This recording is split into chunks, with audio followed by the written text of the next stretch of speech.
con la colaboración de ITEC Psicología, Ítaca Formación y Neurocorp. Hoy en Engrama tenemos a Julio Varela, que ha venido a hablarnos de la historia del conductismo, terminando por el interconductismo propuesto por J.R. Cantor, filósofo y psicólogo estadounidense. Y también hablaremos de algo que nos parece fundamental desde Engrama, que es el estado deplorable del sistema educativo a día de hoy, de la psicología educativa y también de lo que es el aprendizaje de la lectura y escritura en niños. Te recuerdo, tal como hice en el anterior episodio, que Engrama también está en Spotify, así que si te resulta más cómodo escucharlo desde allí, puedes cerrar esta ventana e ir a mirar en Spotify, que llevamos ahí desde hace muchísimo tiempo, están todos los episodios colgados. Y aprovecho también para decir que estamos en plena búsqueda de promotores, así que si eres una entidad o una trabajadora por cuenta ajena, puedes mandarnos un mensaje, que estamos abiertos a todo tipo de colaboraciones, las posibilidades son infinitas. Por cierto, también podéis ir a chequear en Instagram las nuevas publicaciones que estamos colgando, son muy divulgativas y creo que nos están quedando bastante bien. Le estamos poniendo muchas ganas, así que nos gustaría tener vuestras opiniones al respecto. Y bien, no me enrollo más ya. Dentro vídeo. Bienvenidas a todas a un nuevo episodio de Engrama. Hoy contamos con el profesor Julio Varela, desde México. Ya ha estado aquí con nosotros otras veces, pero nos gustaría que antes de nada Julio nos contase, que nos hicieses un repaso de tu historia dentro de la psicología, cómo fueron tus inicios, a qué te dedicas, etc.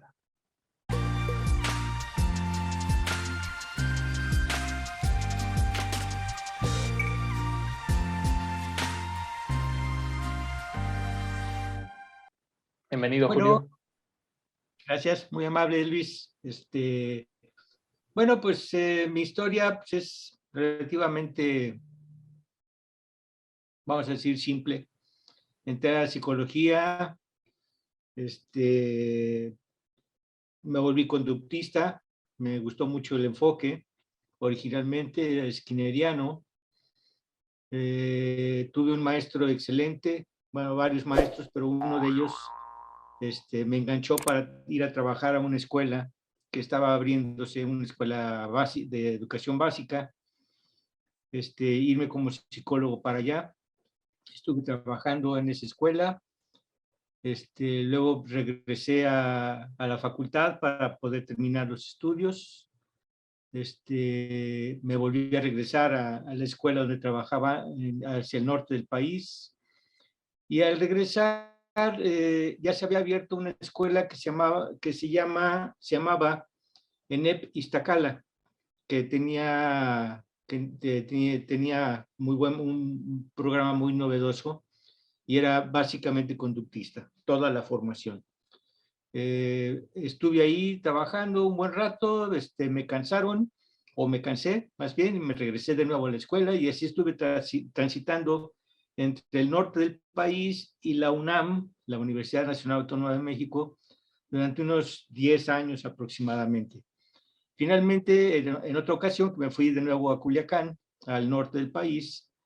Me llamó Emilio Rives, de aquí de Guadalajara, para decirme que si quería trabajar aquí en el CI con él. Le dije que sí. Entonces, pues me vine para acá y bueno, y ya en ese entonces yo ya era interconductista.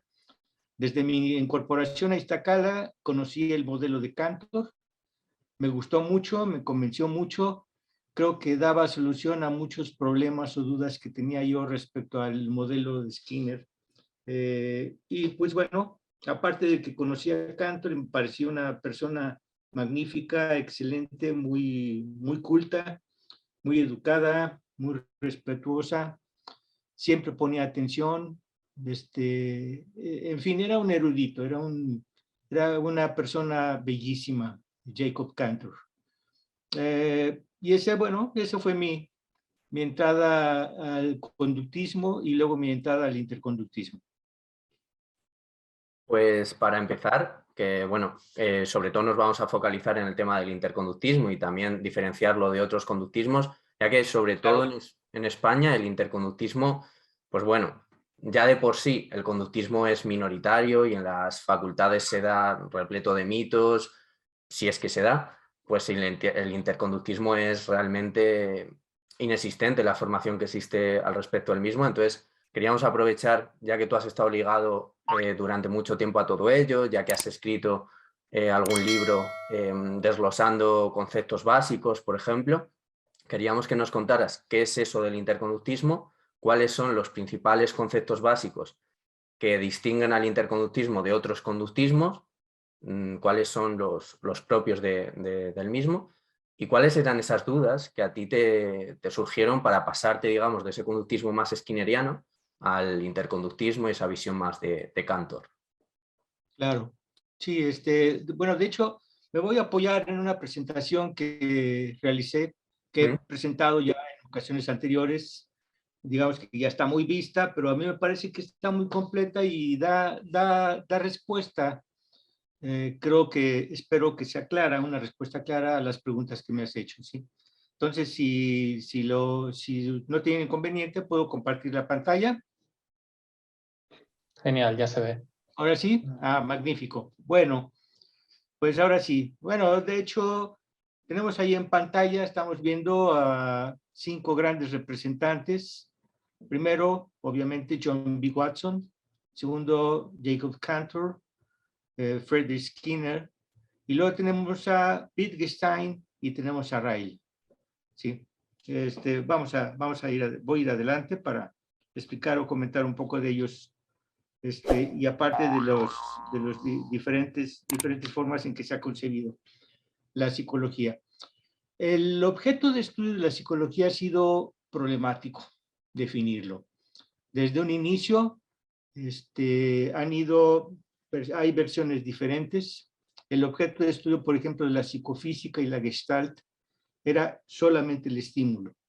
Se fijaban en ello y por eso muchas veces les critica a los psicofísicos y a los gestaltistas como medioambientalistas. Un segundo modelo que aparece es el referido como caracteriología o tipología. Los principales autores en de esto fueron Sheldon y Kretschmer. Curiosamente, Pavlov tuvo mucha comunicación con Kretschmer, aunque no se sepa, pero bueno. Y Pavlov después desarrolló su propio modelo, donde el objeto de estudio era la respuesta, pero la respuesta condicional. Y el gran secreto, digamos, era la asociación entre un estímulo incondicionado y el apareamiento con un estímulo condicional. Dice incondicionado, perdón, es incondicional y condicional. Por un error de traducción, generalmente las personas hablan de estímulos y respuestas condicionales, condicionadas, pero debe ser condicionales, que es un sentido muy diferente del que están dando ahora. Y obviamente Pavlov usaba el concepto de condicional, no de condicionado. Condicionado da idea de que ya se hizo algo. Condicional da la idea de que hay una relación hay algo pendiente. Y eso es precisamente lo que se trata de definir aquí en esta relación que era importantísima para Pavlov. Más adelante aparece el estructuralismo, 2 tipos de estructuralismo básicamente, uno de Wilhelm Wundt en Alemania y Tishner. De hecho, Tishner pues, era su alumno, ¿sí? Pero aquí lo curioso es que entre el estímulo y la respuesta, ellos hablan de un proceso, de un proceso interno que está ocurriendo en la persona. Y ese es el objeto de estudio del estructuralismo. Como ven ustedes, va cambiando el objeto de estudio, primero el estímulo, luego la respuesta, luego una respuesta, pero es la condicional, luego ahora es el organismo para el estructuralismo, y llega Watson en 1913 a decirles a todos los funcionalistas, sean tipo Wundt o tipo Dewey o William James en los Estados Unidos, decirles que están investigando y que están averiguando algo que no existe, que es la conciencia. Watson lanza su manifiesto conductista, se pelea con todo mundo prácticamente, y todo mundo se pelea con Watson también. Las reacciones fueron muy virulentas, fueron muy dramáticas contra Watson. Curioso porque, bueno, de hecho, hacen que renuncie a la Universidad de Chicago, básicamente, Watson, y una vez que sale de la universidad, la única persona que le tendió la mano y que le escribió, y muy amablemente, curiosamente, fue Tishner, al que había criticado precisamente, ¿sí? Ese da un ejemplo histórico de lo que puede ser la discusión académica sin enconos personales, lo cual me parece maravilloso. Más adelante, después de Watson, ya que Watson muere, aparece Skinner con el conductismo radical u operante que le llaman. Ahora, sigue siendo la respuesta el objeto de estudio, pero fíjense que el modelo es diferente. Ahora integra tanto un estímulo anterior, que es el estímulo discriminativo, la respuesta, y luego un estímulo posterior, que era supuestamente, de acuerdo a Skinner, el que modificaba, el que operaba en el ambiente. Y por eso habla de su modelo como respuesta operante. Esto es la que opera, la que hace, la que cambia el ambiente. Bueno, no me voy a detener mucho en eso. Más o menos en poquitos años después aparece el cognitivismo. Porque están muy enojados, están muy enfadados con la respuesta, con el modelo conductista. Y dicen que, bueno, pues que han dejado al organismo vacío, y que eso no es posible, que no puede ser factible ese tipo de análisis. Entonces lo que inventan o lo que aducen ellos es que entre el estímulo y la respuesta nuevamente aparece el organismo.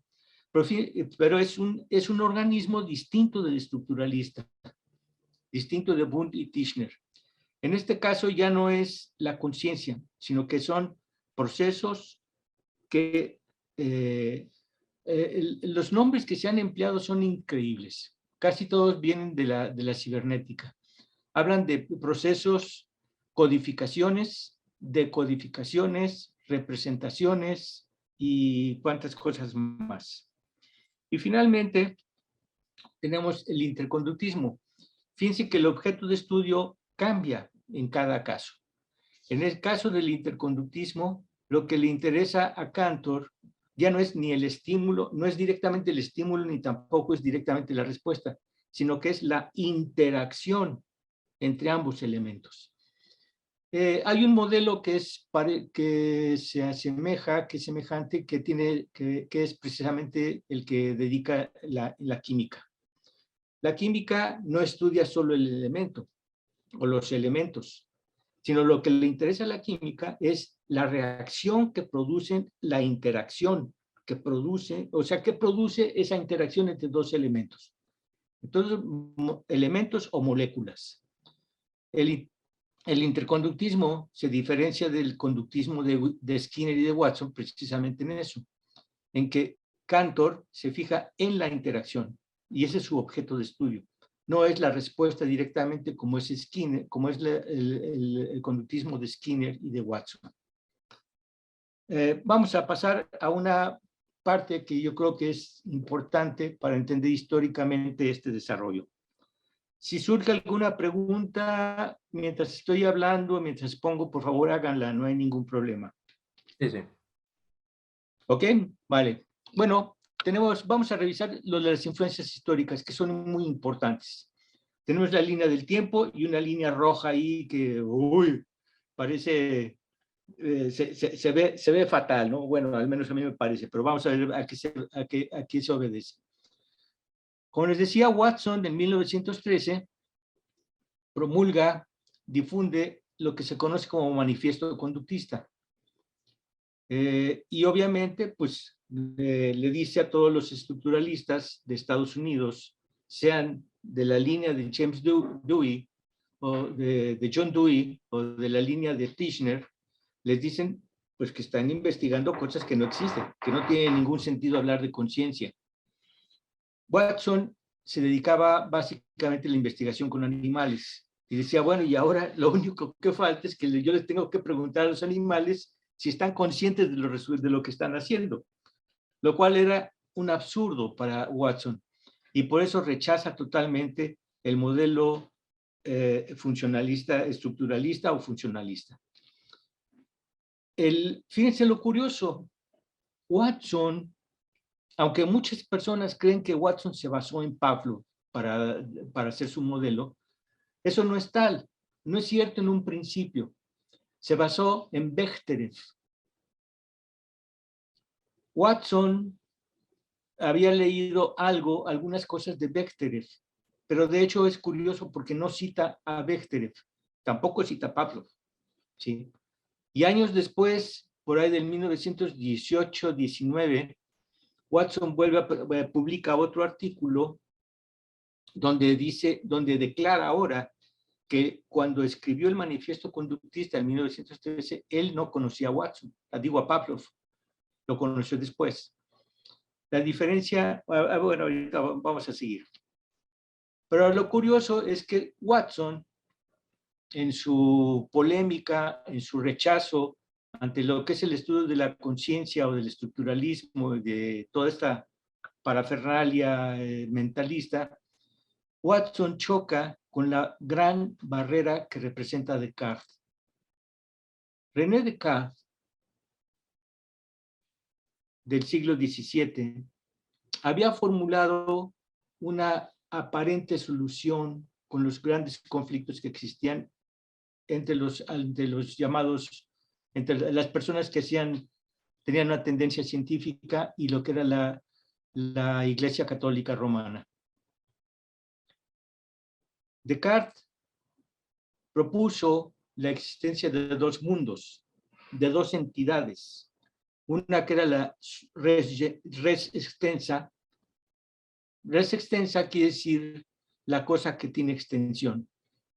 Res no quiere decir vaca, no se refiere a las vacas o a las... no, está en latín, ¿sí? Res quiere decir, en latín significa cosa, y es la cosa extensa.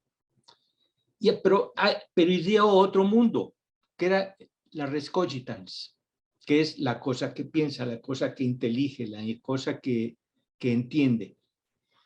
Y aparentemente con eso, bueno, lo que daba era un amplísimo margen a todas las llamadas ciencias naturales, astronomía, biología, geografía, etcétera, química, en las que sin ningún problema y sin ningún conflicto ante los líderes de la Iglesia, podían decir cosas tales como, por ejemplo, que la Tierra era redonda, o que la Tierra no era el centro del universo. Y pone en otro punto lo que sería la res cogitans, porque dice que la res cogitans sí tiene lugar, perdón, sí tiene espacio, sí ocurre, pero no tiene espacio. Y es una entidad, es un concepto bastante, pues digamos, muy de acuerdo a la época. Entonces, la res extensa es todo lo que existe y que podemos tocar, lo material.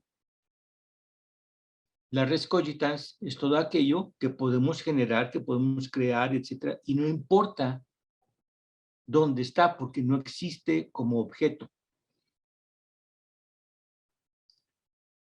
Watson, en su manifiesto conductista, dice que hay que acabar con todo el lenguaje medieval que emplean los mentalistas.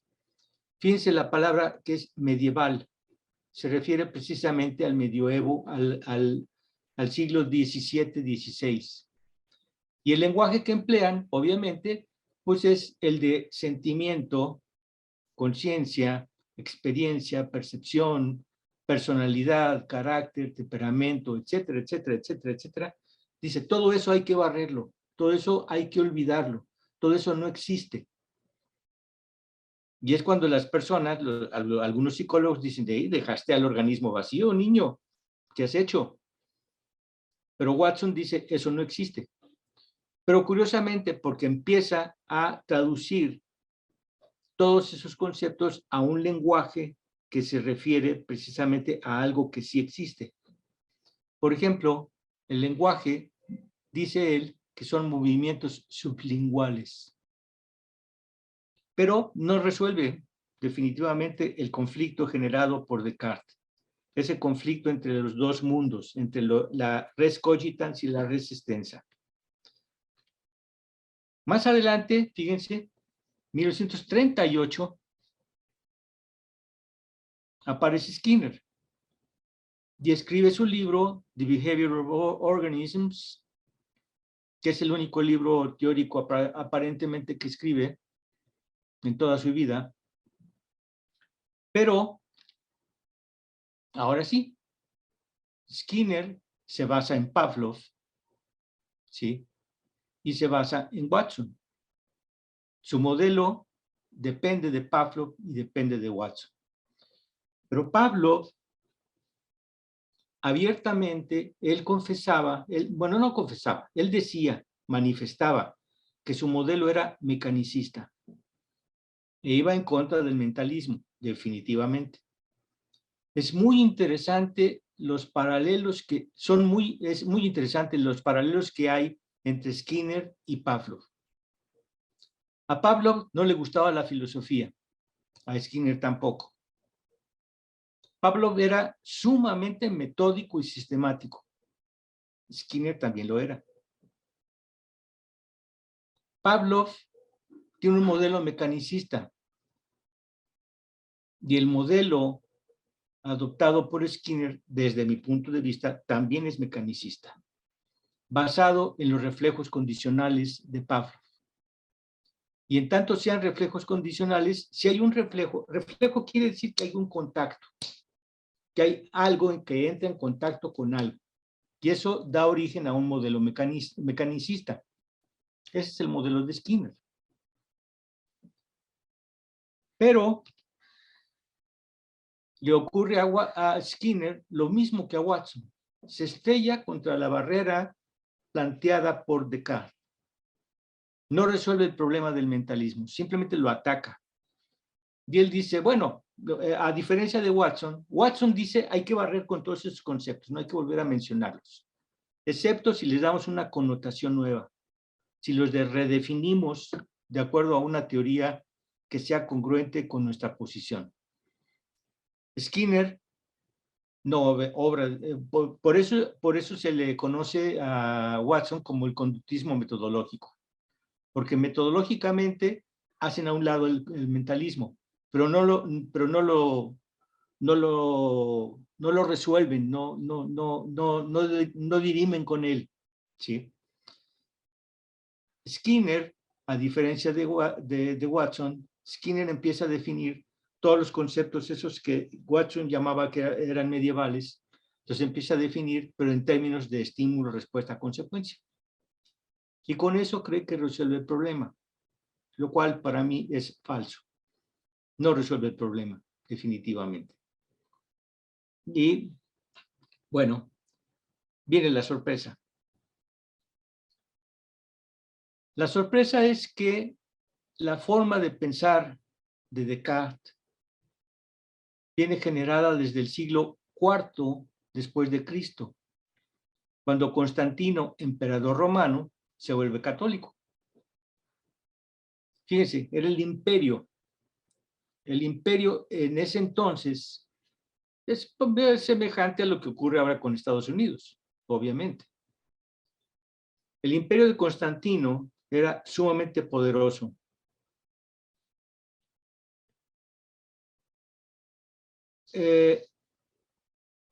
Caray. Ahora sí. Era sumamente poderoso y en el momento en que se convierte al catolicismo, a la religión judio-cristiana, le da un auge y una importancia impresionante a la iglesia. Ahora, curiosamente, lo que pasa, bueno, en 1924, fíjense que son 11 años después de Watson, surgió Cantor. Muchas personas creen que Cantor escribió o formuló el interconductismo como respuesta a Skinner. Eso es totalmente falso. Porque Cantor escribió su primer libro, Principles of Behavior, en 1924 el volumen 1 y en 1926 el volumen 2. Y es un libro impresionante. A la fecha tiene mucha vigencia, aunque muy poca gente lo ha leído. Pero fíjense, en 1924 son 14 años antes de Skinner. Cantor no es una respuesta a Skinner, para nada, absolutamente. Cantor es muy original y aquí viene lo interesante. El modelo de Cantor, la influencia de Cantor, viene de Aristóteles, no viene de Pavlov ni de Bechterev. Y Aristóteles es del siglo III antes de Cristo.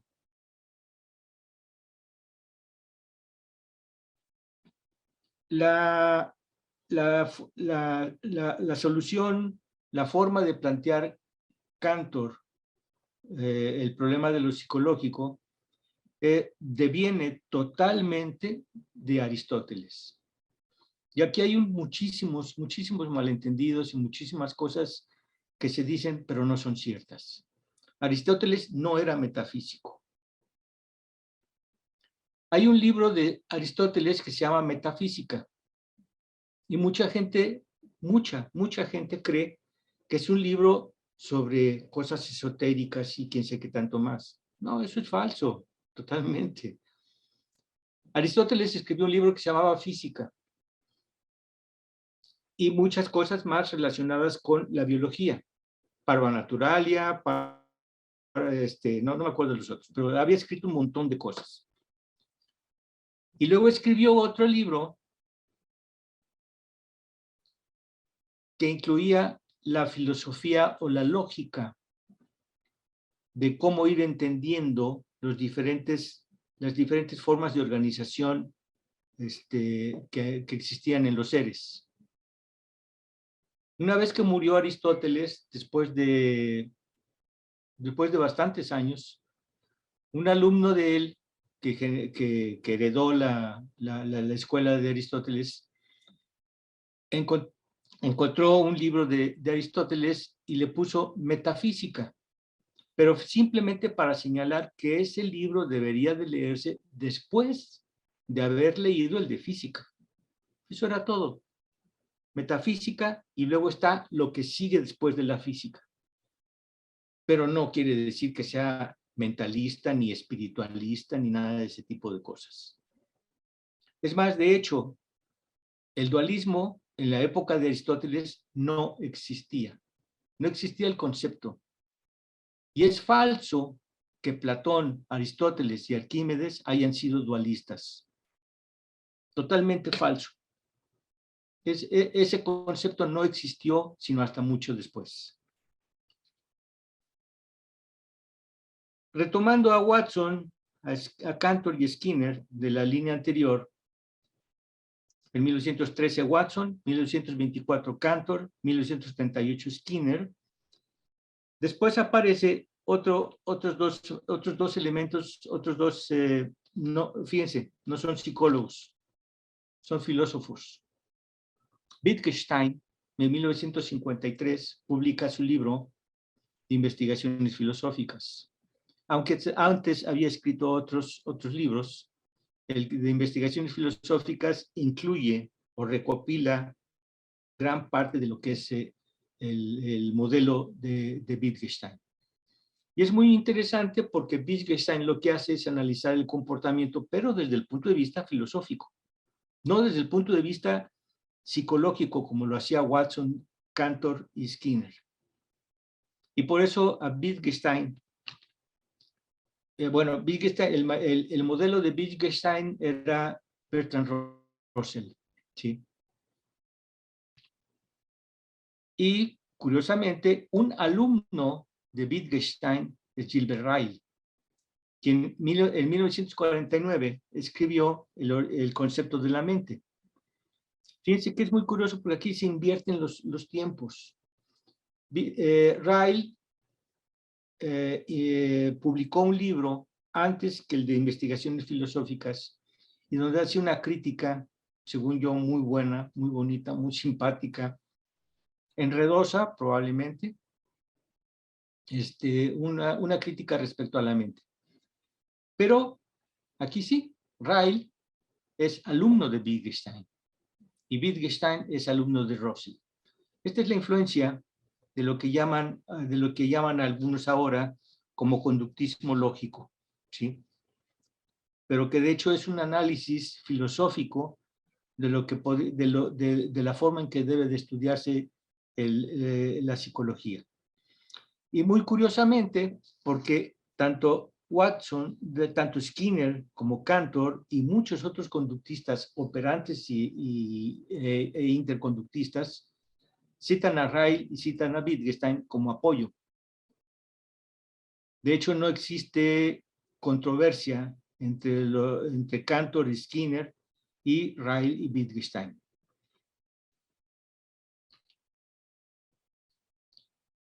El interconductismo de Cantor tiene muchas diferencias. No es igual al conductismo de Skinner definitivamente. Voy a ir analizando algunos elementos que son importantes en el modelo este. Este es el cuadro, digamos, el cuadro clásico, el diagrama clásico de Watson. Recuerden, el objeto de estudio es la interacción entre el estímulo y la respuesta. En este diagrama podemos distinguir dos elementos que son a los que alude Cantor y que hace distintos. Uno es el organismo y otro es la respuesta. No es lo mismo, ¿sí? No es lo mismo. Y esa diferencia es muy importante.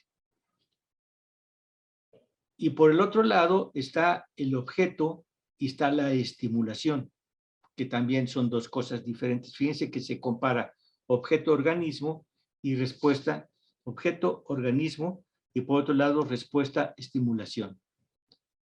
Y lo importante es, de nuevamente, esta interacción, la interacción que ocurre entre la respuesta y la estimulación, o el organismo y el objeto. Otro elemento que para muchos es tan obvio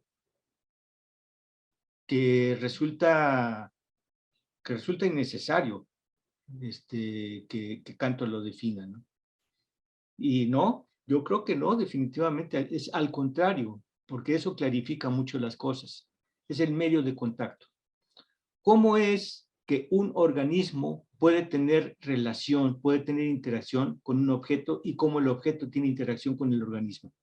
Gracias a un medio de contacto. Y ese medio de contacto, básicamente, hay diversos medios de contactos, pero fundamentalmente está la luz, ¿sí? Si no hay luz, nadie puede interactuar visualmente. Si no hay aire, nadie puede interactuar auditivamente. Y si la distancia no es de 0, no puede haber contacto, después no puede haber relación táctil. El medio de contacto es el contacto. El medio de contacto es el aire. El medio de contacto es la luz. La luz no es ningún estímulo, ¿sí? Es el medio por el cual un organismo puede tener interacción con un objeto. Si no hay luz, si no hay sonido, si no hay contacto cero, si no hay espacio cero, no puede haber ese tipo de estimulación. Y fíjense que la piel para Aristóteles es el sentido y es el medio, perdón, no es el medio, es el sentido que es fundamental, sobre el cual se construyen todos los demás.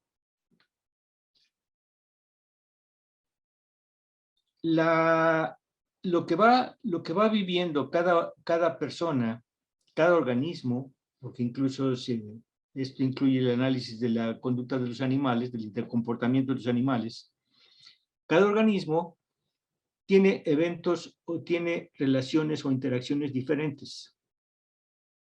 Incluso aunque sean gemelos, que existe por ahí muchos mitos, ¿no? De que los gemelos hacen las cosas iguales, que responden igual. Eso es falso. Eso no es posible.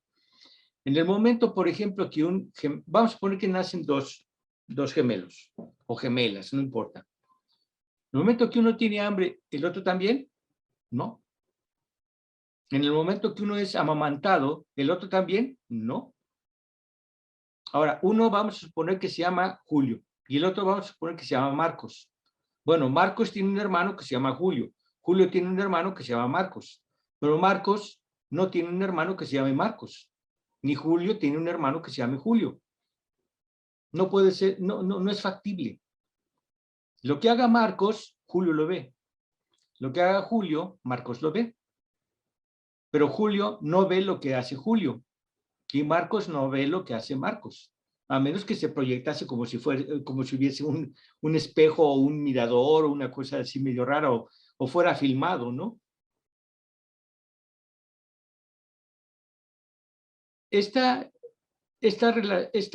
forma en la cual cada organismo se va relacionando con su medio se conoce como historia reaccional. Algunos conductistas skinnerianos dicen que eso se refiere a la biografía, a la historia de las personas, a la historia previa. Bueno, aclarando que toda historia, por definición, es previa. No puede haber historia que no sea previa. Entonces, hablar de historia y hablar de historia previa pues, es un pleonasmo. Es historia nada más. Y por el otro lado, igual que hablando de la historia reaccional, está la evolución del estímulo. Vamos a suponer, por ejemplo, que alguien ve esto, ¿sí? Y primero lo usa, pues como lo usamos muchos para escribir. Tiene una función, tiene una forma de usarse. Pero luego esa persona a lo mejor lo que hace es lo estás usando como batuta. Tiene una forma, una función, perdón, distinta. Ya no es para escribir, sino ahora es para marcar un compás. O también puede hacer esto. Y entonces se rasca. Tiene una función distinta. O luego dice, dime, tú qué sabes. Lo está usando con una función diferente. Lo está usando para señalar, lo está usando para rascarse, lo está usando para escribir, lo está usando como batuta para marcar el compás. Lo puede usar para muchas cosas, tiene muchas funciones. Dependiendo de la manera en la que estas funciones evolucionen, estas funciones se adquieran, entonces se habla de la evolución del estímulo.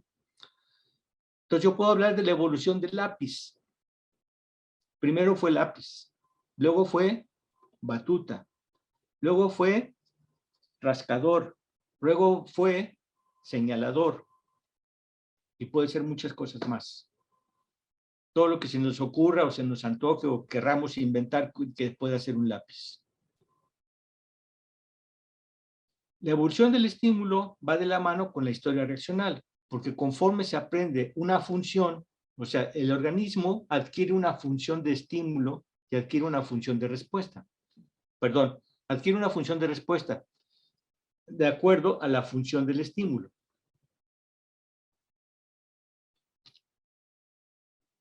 Y a su vez, Cantor señala que hay un límite del campo. Y ese límite del campo está dado precisamente por el tipo de interacción que se da. La vista si la interacción es visual, tiene un límite de campo que es totalmente diferente, es distinto a si el límite de campo fuese auditivo, o si nos referimos a la interacción auditiva. Y obviamente tiene mucha diferencia cuando cuando la interacción se refiere a lo táctil. ¿Sí? Nadie puede ver lo que está detrás de uno mismo, a menos que esté uno frente a un espejo. Pero alguien me puede decir qué es lo que está detrás de mí, y yo sin voltear puedo saber qué hay detrás de mí. Auditivamente extiendo mi límite de campo, pero visualmente tengo cierto margen. Y también se agrega lo que Cantor llama factores situacionales. Los factores situacionales, que luego fueron traducidos, bueno, se conocen como eventos disposicionales, tiene que ver con lo que es la fatiga, lo que es el cansancio, lo que es para Skinner la privación y muchas otras cosas más. ¿Sí? Si una persona está de mal humor, es un factor situacional. Si está contento, es un factor situacional. Si tiene mucha hambre y no ha comido y no tiene forma de conseguir comida ahorita en unos momentos, eso va afectando su interacción con quien esté, o con quien esté, o con lo que esté. ¿Sí? Los factores situacionales no forman parte de la interacción, pero sí modulan la interacción.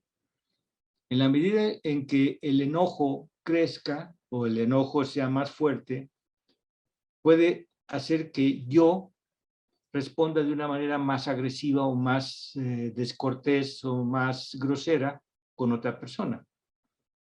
Si estoy contento, si estoy eufórico, si estoy así muy, digamos hasta, bueno, que esté muy contento, pues bueno, mi interacción será muy diferente. Perdón, Julio. Sí. Sí, me permite una pregunta. Sí, adelante. Claro. Claro, en este segmento interconductual vemos que hay un énfasis en esa interacción, ¿no?, entre la función de respuesta y la función de estímulo. ¿Cuál sería digamos, como la diferencia principal más patente entre este planteamiento de Cantor con este segmento interconductual y la triple contingencia de Skinner y ese énfasis en la contingencia respuesta consecuente? ¿Cuál sería la principal diferencia?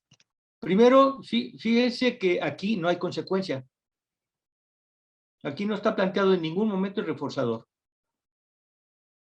Y lo que es la historia, esta historia reaccional, es sumamente importante. Los skinnerianos, curiosamente, hablan obviamente de una historia de reforzamiento, pero curiosamente nunca la consideran, nunca la toman en cuenta, excepto los clínicos. El psicólogo clínico conductista sí toma en cuenta la interacción, la historia, pero todos los psicólogos experimentales skinnerianos, casi ninguno le pone atención. Por ahí hay un artículo que escribí hace mucho tiempo en el que analizo, creo que son 30 o 40 años del GEAF. Y curiosamente, porque los skinnerianos, cuando se refieren a los sujetos de experimentación, difícilmente, algunos no refieren la edad del sujeto. O sea que da lo mismo hacer investigación con niños que con ancianos. El 90 y tantos % de la investigación se hace con machos, no con hembras. O sea, que es una psicología pues, machista.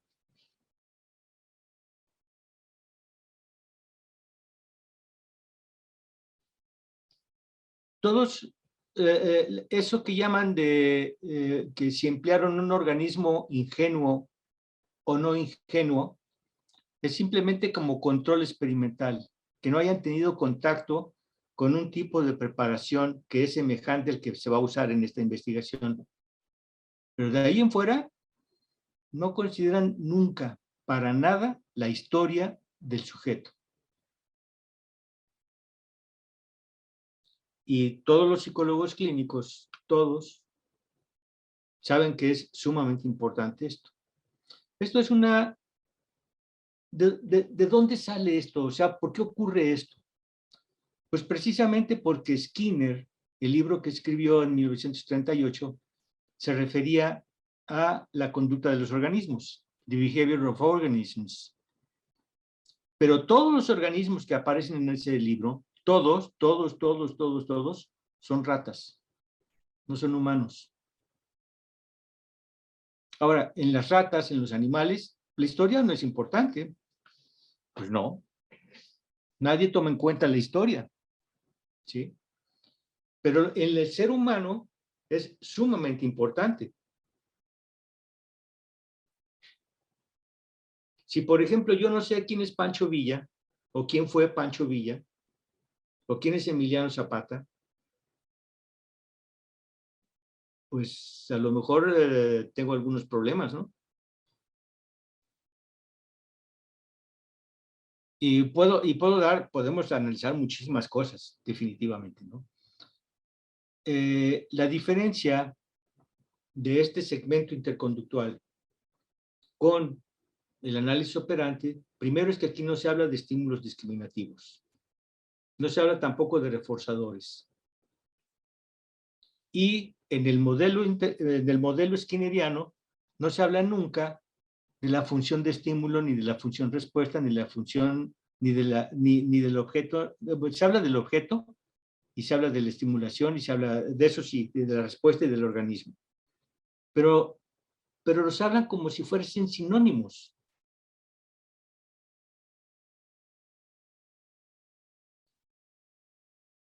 Lo curioso es que en el análisis operante, una respuesta, ocurre solo una sola a la vez, y tiene un efecto, uno solo a la vez.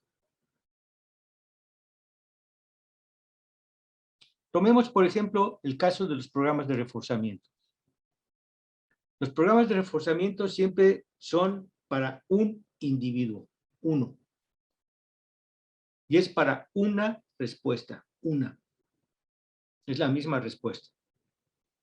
Si uso yo como programa de reforzamiento, un programa de reforzamiento de razón o de intervalo, se van a referir siempre a la misma respuesta. Es la misma. ¿Cuál es la respuesta? Teclear o picar una tecla.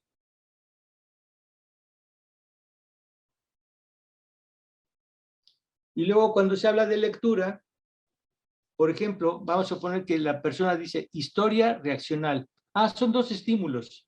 Sí, la respuesta de leer historia y la respuesta de leer reaccional es la única. Es una sola respuesta. Eso no es cierto. ¿Cómo va a ser la única? Yo no puedo decir, por ejemplo, historia.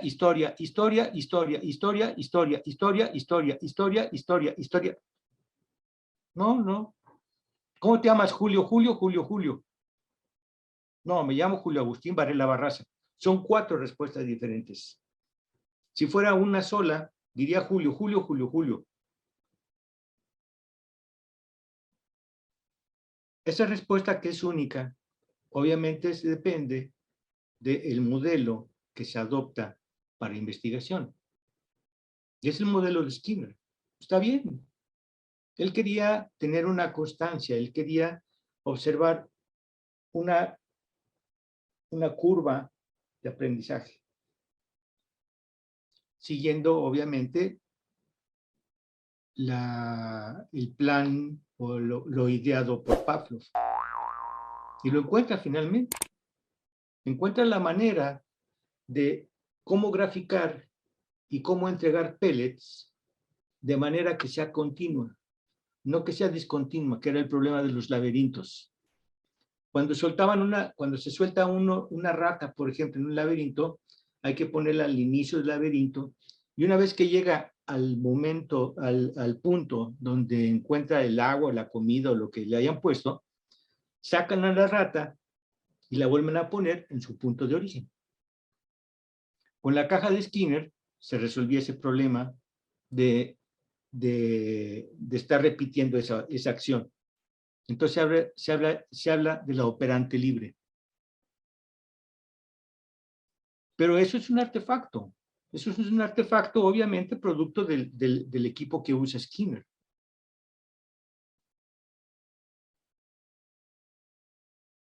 En este caso, en el caso del segmento interconductual, no existe absolutamente nada de ese tipo de restricciones. Una persona puede estar interactuando mediante varias respuestas al mismo tiempo, o sea, no hay ningún problema. Pero no hay una respuesta y no hay una consecuencia. No hay un estímulo, una respuesta y una consecuencia.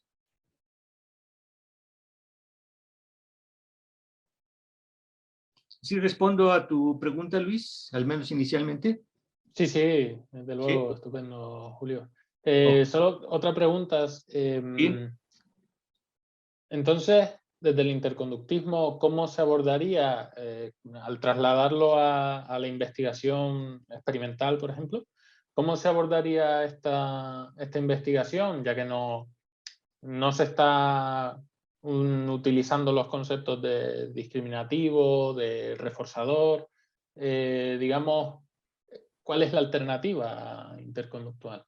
Sí, mira, fíjate que es muy curioso porque Skinner, de hecho, según mi opinión, Skinner no tiene una teoría del comportamiento. Tiene una metodología que es estupenda. Es buenísima. Muy exacta, muy precisa, muy fina. Es buenísima. Metodológicamente es el paraíso, vamos a decir, el conductismo de Skinner.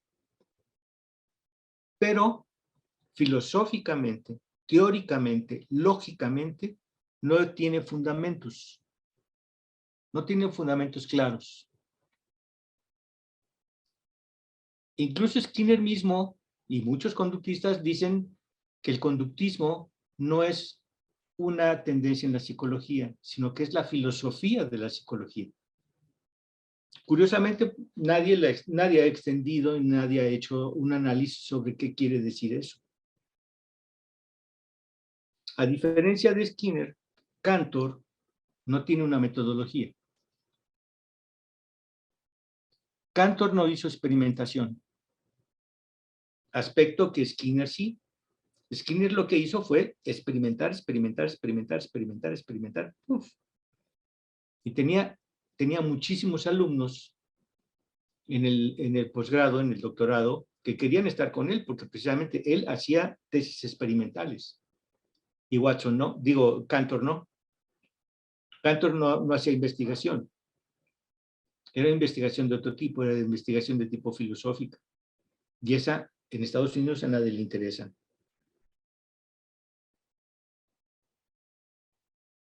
Curiosamente, la mayor parte, los interconductistas viejos como yo, venimos del conductismo de Skinner.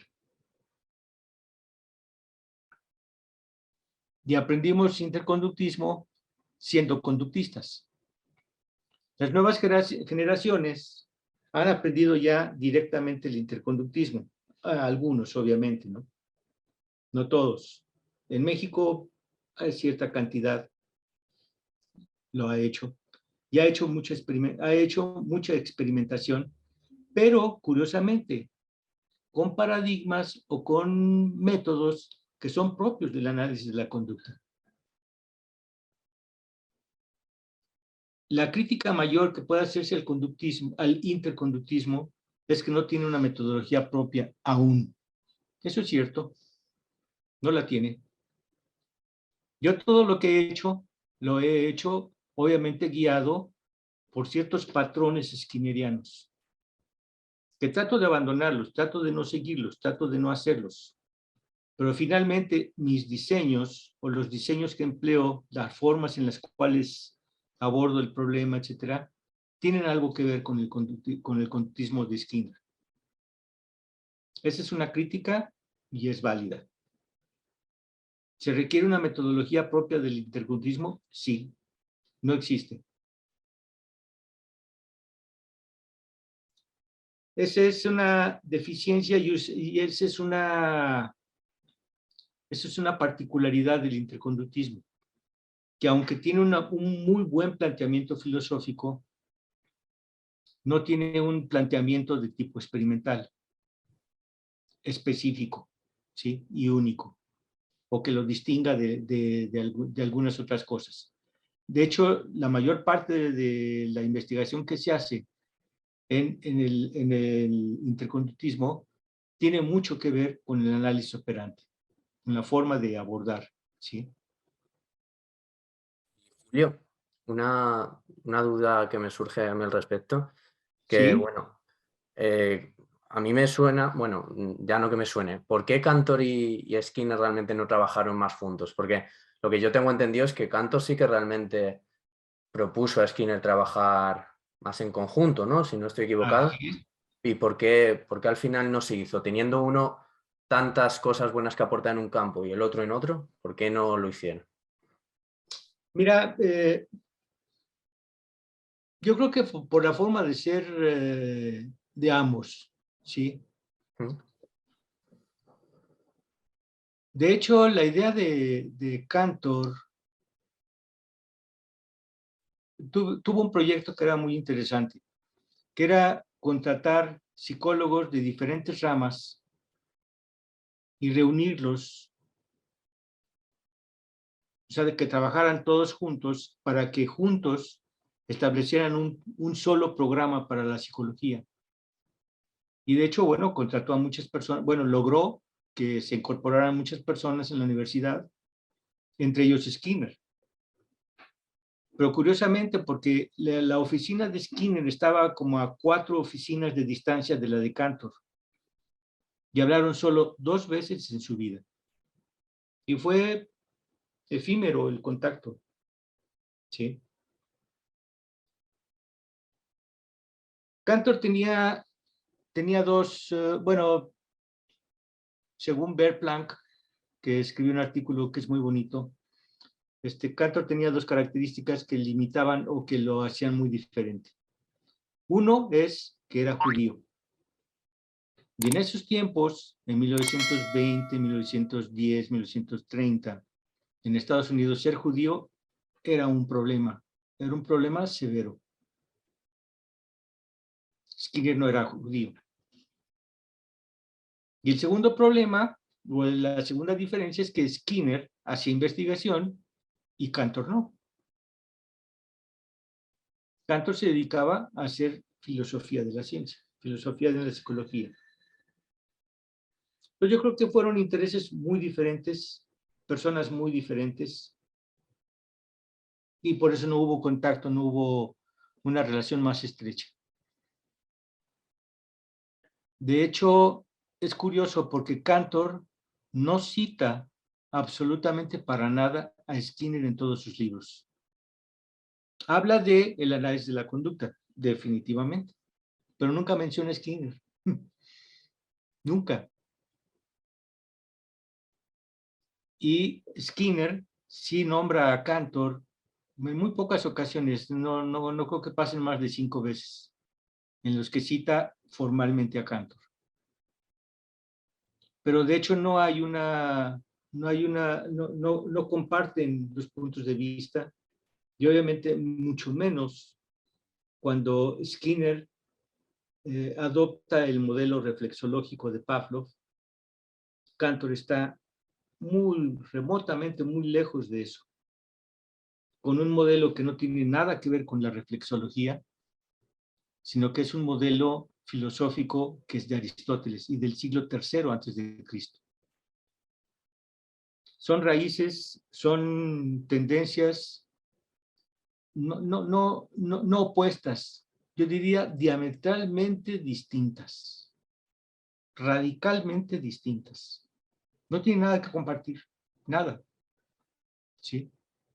Entonces, Julio, ¿cómo ves la relación hoy en día entre interconductuales y conductistas radicales? ¿Crees que podría llegar a haber un entendimiento o por lo menos un enriquecimiento de propuestas o están condenados a no entenderse? Mira, según lo veo yo, ya dada mi edad, yo creo que es un error. De hecho, hay unos compañeros de Sonora que están haciendo una especie como de mezcla entre Skinner y Cantor. Pero para mí ese es un problema filosófico muy grave. No se puede hablar, no se puede hablar, por ejemplo, ¿cómo hablo yo aquí de consecuencias o reforzamiento en el segmento interconductual? No hay manera. ¿Cómo hablo de los programas de reforzamiento? No hay forma.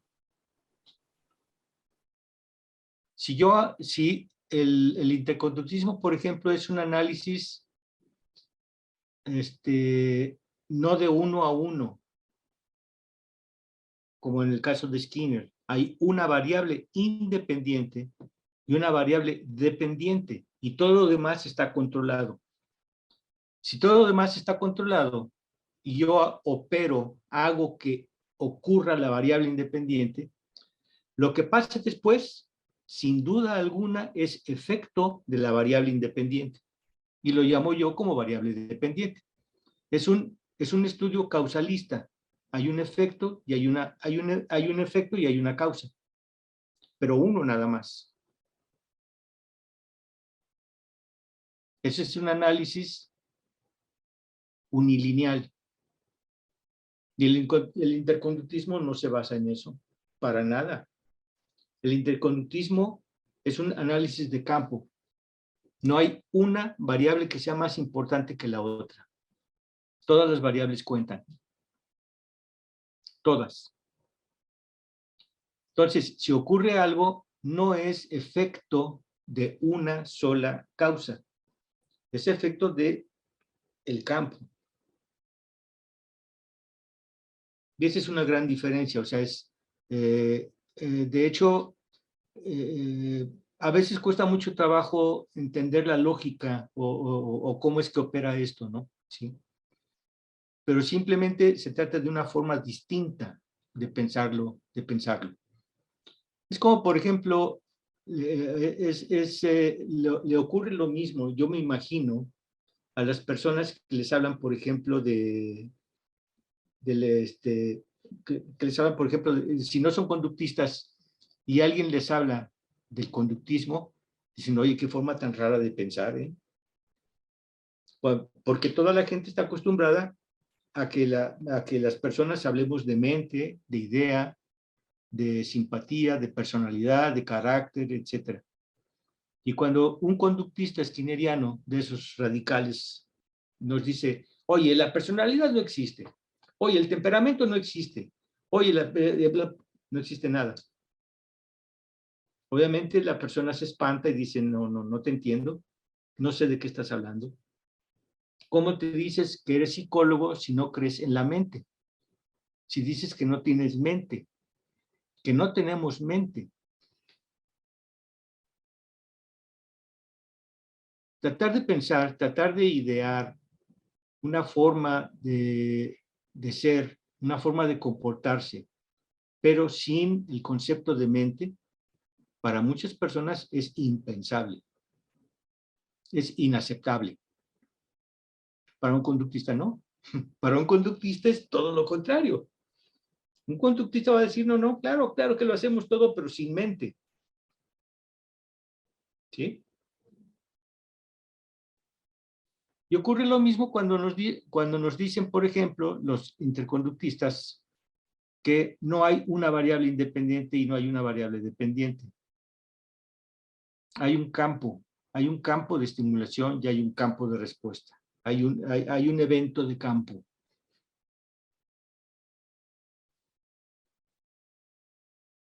Y eso lleva a pensar en alternativas, en formas muy diferentes de hacer las cosas, obviamente. Sí. ¿Se puede hablar de variable independiente y dependiente? Sí se puede.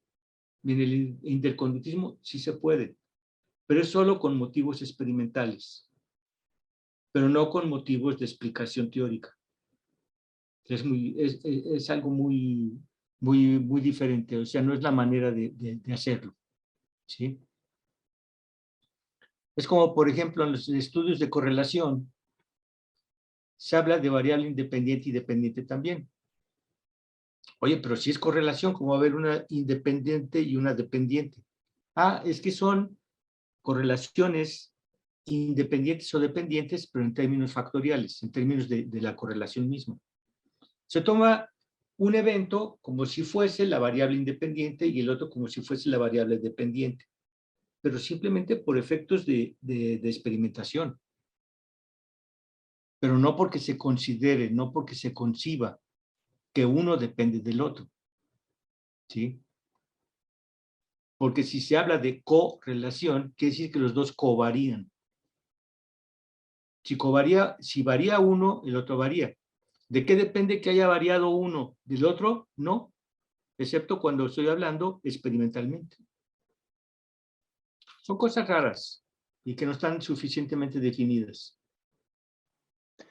La verdad es que es muy interesante y creo que es una pena que todo este tipo de exposiciones y de debates entre filosofías conductistas, conductismo radical, interconductismo, no podamos encontrarlas en muchas facultades, en muchas universidades, al menos aquí en España. Pero bueno, avanzando un poco, también quería preguntarte, Julio, porque conocemos de que has realizado también investigación en el campo de la enseñanza, ¿verdad? En el lenguaje, la inteligencia, tienes trabajos en estas direcciones. Entonces, bueno, queríamos preguntarte, saber un poco más sobre este aspecto, sobre cómo es esta investigación y cuál es esta propuesta que has realizado en investigación. Sí, bueno, fíjate que un aspecto que he tratado que traté, porque ya, de hecho, ya estoy jubilado, pero un aspecto que cuidé mucho fue de no hablar casi nunca en términos interconductuales. Pero toda mi forma de analizar, toda mi forma de pensar es interconductual.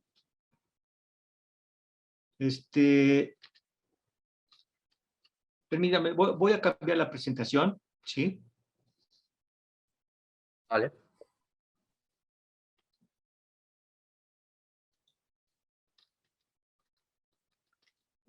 Permítanme unos momentos.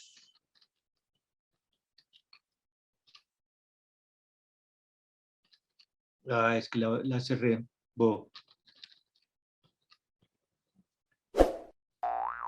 Bueno,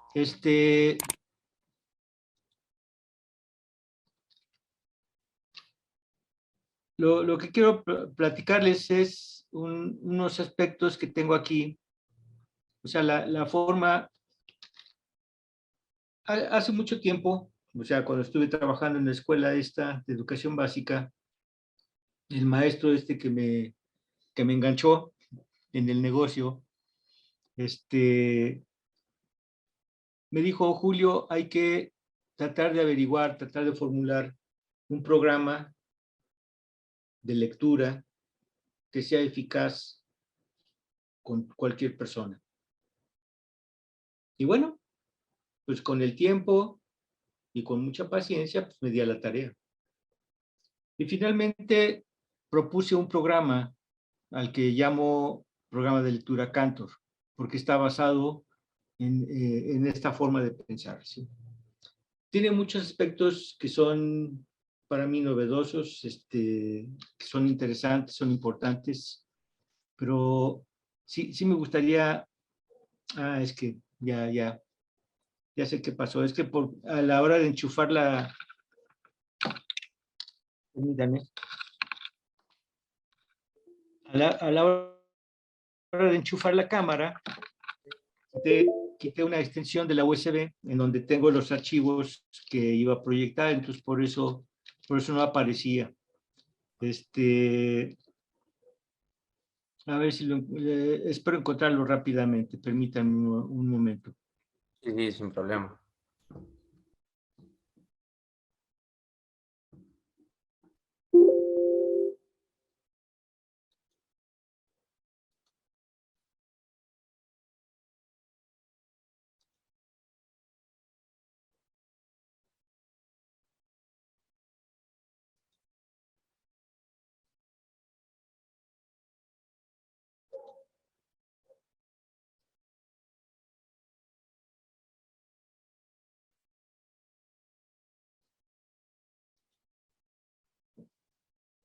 Bueno, no, está complicado, es que son demasiados archivos, no recuerdo exactamente dónde está. Pero bueno, curiosamente empecé a analizar, existen básicamente dos formas o dos programas para enseñar a leer. Uno se basa en la enseñanza de las letras, sea por nombre o por sonido, y luego irlas juntando, ¿sí? Que se conoce como método fonético o una cosa parecida.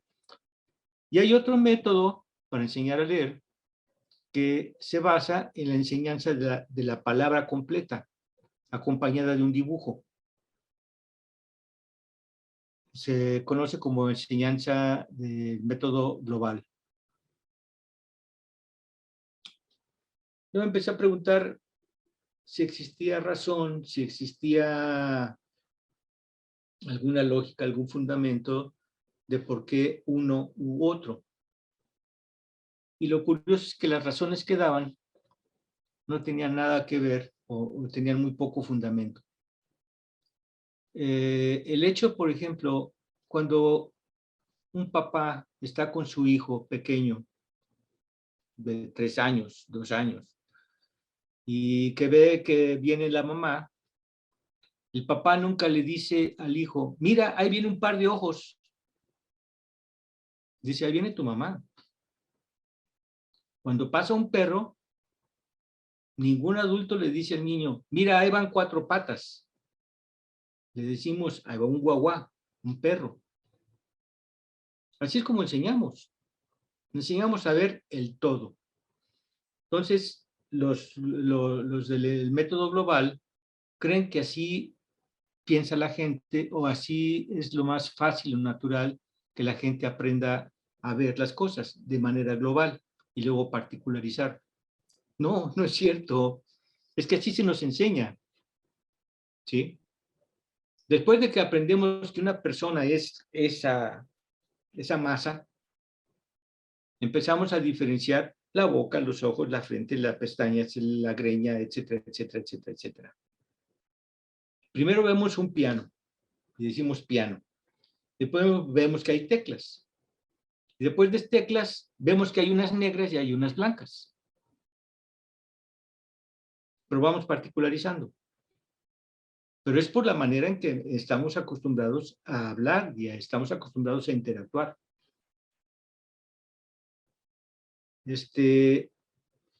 Y la otra manera de ver, que se conoce como el método fonético, es por sonidos. Sea por el nombre, entonces dicen la M, o dicen la M. Y bueno, ahí va. Pero son dos formas diferentes de aprender. Y según estuve yo analizando, esas dos formas diferentes de aprender pueden convivir perfectamente. El método global se ha peleado, los globalistas se han peleado mucho con los fonéticos y los fonéticos con los globalistas. Porque o es uno o es otro. Y según yo, son los dos. Los dos tienen gran importancia. Los dos tienen su forma, los dos tienen su validez, tienen su legitimidad. Entonces podemos enseñar a los niños a leer de ambas formas simultáneamente. Y así fue, bueno, esa es una particularidad, una forma en la cual se desarrolla el programa. Luego, curiosamente, cuando se habla de la enseñanza, por ejemplo, de las letras, no existe criterio alguno para decir cuál es ya aprendí, por ejemplo, la M. ¿Cuál es la letra que sigue? ¿Cuál es la que voy a enseñar enseguida? No existen criterios para su enseñanza. Curiosamente, se empieza con las vocales A, E, I, O, U. Y en ese orden. ¿Por qué en ese orden? Porque alfabéticamente así aparecen. Esa es la lógica. Entonces, curiosamente, a los niños se les trata de enseñar a leer hablándoles de gramática y hablándoles del alfabeto. Y no hace falta absolutamente ninguna hablar en esos términos a los niños. Porque es como si nos hablasen, por ejemplo, no sé, no se me ocurren muchas palabras, pero imagínense que una persona está aprendiendo a leer y le hablan técnicamente le hablan en términos cibernéticos. No va a entender absolutamente nada. Yo ayer estaba tratando de ver un video y transferirlo de la cámara a la computadora y vi el manual. No le entiendo nada. Nada absolutamente, ¿sí? Hablan en términos en términos técnicos de lo que uno tiene que hacer para hacer la transferencia, ¿sí? Bueno, no se los leo porque no tiene caso, pero dice, hablan de mandos, comandos, de intermedios, de accesos, de puntos de acceso, de chips, de formatos, de una bola de cosas. Digo, oiga, pero es que yo lo único que quiero es pasar un video. Es lo único que quiero hacer. Y un niño lo único que quiere, o bueno, a lo mejor no quiere, pero los padres sí. El niño lo que necesita es aprender a leer, pero no aprender gramática. Y curiosamente, porque la mayor parte de los programas enseñan a leer y a escribir simultáneamente. Programas para leer hay 2. Programas para escribir no hay absolutamente ni uno. Ni uno. Hay programas de caligrafía, que eso es distinto. Pero enseñar a escribir, no hay ni un programa que yo conozca. Ni uno. Para enseñar a leer, sí, hay 2 fundamentalmente. Entonces, curiosamente, al niño se le fuerza a aprender a escribir, a aprender a leer, a aprender gramática y a aprender 2 formas, por lo menos, de cada letra. Una que es la mayúscula y otra que es la minúscula, simultáneamente. Pero fíjense que si comparan las letras, por ejemplo, la A mayúscula es totalmente diferente a la A minúscula. La G es totalmente diferente si es mayúscula o minúscula. Y así muchas. Solamente hay 15 letras. Hay 15. O menos, no, pero hay 9 letras que son iguales entre la mayúscula y minúscula. Entonces, los niños tienen que aprender 2 formas de mencionar, 2 formas tienen que aprender 2 letras como si fuese una, con nombres diferentes, con figuras diferentes, pero que suenan igual. Eso está muy raro. Una lógica muy, muy complicada para un niño. Ya hay casos impresionantes. Por ejemplo, fíjense en la X. La X no tiene regla de pronunciación.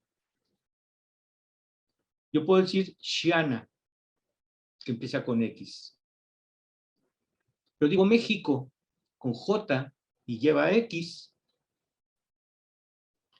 Y digo examen, y es una X, y el sonido es X. O digo Xochitl, o digo Xochimilco, so. En otro caso es sha. En el otro caso es ¿cómo va a sonar? ¿Cuándo va a sonar? ¿De qué manera? Porque ni siquiera tiene que ver el idioma en el cual originalmente existía la palabra. Aquí en México, por ejemplo, se conoce a una raza, bueno, a un sector de los indígenas, eran los mexicas. Y de ahí viene la palabra México. Nada más que mexica es con X y México es con X. ¿Por qué en un caso suena mexica y en otro caso suena México y no México? ¿Quién sabe? Decimos Oaxaca con X. Y así tenemos una variedad impresionante. Y luego ocurren cosas tales como, por ejemplo, decimos caos. Y decimos qué. Y decimos kilo. Es el mismo sonido k, pero el grafo que escribo es totalmente diferente. En un caso es la C, caos. En otro caso es la K, kilo. Y en otro caso es la Q, que es queso. Tengo 3 grafos diferentes con un solo sonido. Y así tenemos 23 accidentes que son sumamente complicados y los programas no aluden a ellos. Por ejemplo, el caso de la doble L. Son 2 grafos y un solo sonido. O el caso de la Che. Son 2 grafos y un solo sonido también. Y ocurre lo contrario. Tenemos, por ejemplo, el caso de Wilson. Es un solo grafo y son 2 sonidos. Es lo contrario de lo otro. Lo contrario de la Che. Es un sonido y 2 grafos. En el caso de la W, tengo un grafo y tengo 2 sonidos. Wilson, Wesley, Windsor, etc.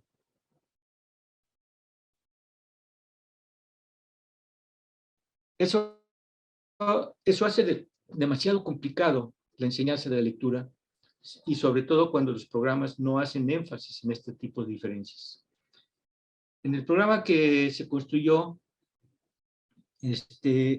hemos hecho varias diferenciaciones.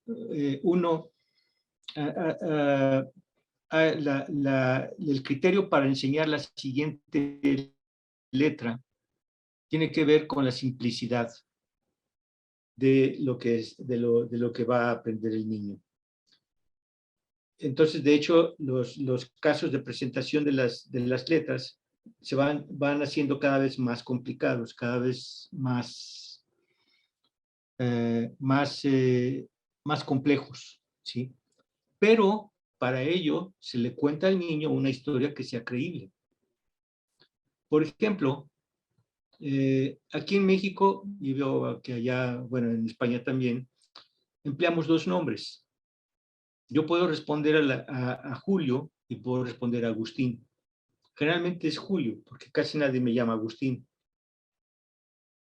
Pero puedo responder a los 2 y soy la misma persona.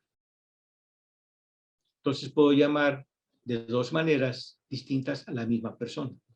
Puedo llamar de 2 maneras al mismo grafo. Y podemos empezar a hacer juegos de ese tipo. Eso es lo que les explicamos o les contamos a los niños cuando vamos a empezar a ver una letra que es distinta, que tiene ciertos accidentes. A ti en tu casa te dicen Julio y a ti en la escuela te dicen X, ¿sí? Puede tener 2 nombres, puede tener dos formas diferentes, pero es la misma persona, ¿sí? Hay un criterio que permite decidir qué letra es la que sigue. Hay otros criterios que tienen que ver con lo que es la fonación o la estructuración. Por ejemplo, si vamos a enseñar la o vamos a enseñar la cuidado con hacerlo junto. O sea, no pueden ir juntas, no puede ir una después de la otra. Si enseño la M, después voy a enseñar probablemente la F. Esa sí suena totalmente diferente. Entonces debe ser las características de fonación y de gesticulación, de pronunciación, deben ser totalmente diferentes. Entonces, de hecho, el programa se desarrolla muchas veces con un espejo, donde el niño lo que ve es la posición de la lengua. Si la lengua va hacia el paladar, si la lengua va hacia los dientes, ¿dónde va a estar la lengua? ¿Sí? Y eso ayuda muchísimo, muchísimo. Y hay otro criterio que es muy importante, que es el último que agregamos, que es aquí en México se usan los libros de texto oficiales en las escuelas primarias. Son libros de texto que son editados por el gobierno y se distribuyen a todas las escuelas, desde primero hasta sexto de primaria. Entonces lo que hicimos fue ver los libros de primero de primaria y empezar a averiguar qué palabras son las que más se repiten en esos textos.